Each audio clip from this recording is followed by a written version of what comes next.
اللهم لبيك لبيك لا شريك لك لبيك। আল্লাহ তাআলা মুসলিমদের উপর নবম হিজরিতে হজের বিধান ফরজ করেন। হজের বিধান নাজিল করে দিয়ে বলেন, কাবা ঘর পর্যন্ত পৌঁছার সামর্থ্য আছে যার, আল্লাহর জন্য হজ পালন করতে হবে তার। রাসূলুল্লাহ সাল্লাল্লাহু আলাইহি ওয়াসাল্লাম আবু বকর রাদিয়াল্লাহু তাআলা আনহুকে নবম হিজরিতে প্রথমবারের মতো আমির নিযুক্ত করে হজ পালন করার জন্য পাঠান। সেবার ৩০০ জন সাহাবী হজ পালন করেছিলেন।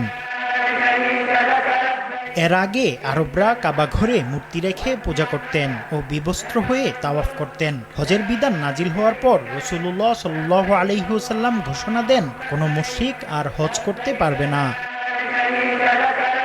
দশম হিজরিতে রাসূলুল্লাহ সাল্লাল্লাহু আলাইহি ওয়াসাল্লাম নিজে হজ পালন করেন। তখন লক্ষাধিক সাহাবী তার সঙ্গে হজে অংশগ্রহণ করেন। এই হজ থেকে ফিরেই তিনি ইন্তেকাল করেন। এজন্য একে বিদায়ী হজ বলা হয়। এই হজে আরাফাতের ময়দানে দেয়া ভাষণই বিদায়ী হজের ভাষণ বলে সুপরিচিত।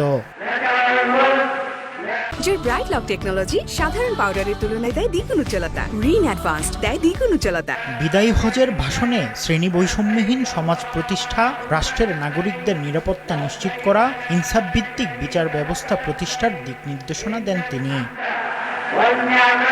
মুফতি আব্দুল্লাহ তামিম, সময় সংবাদ।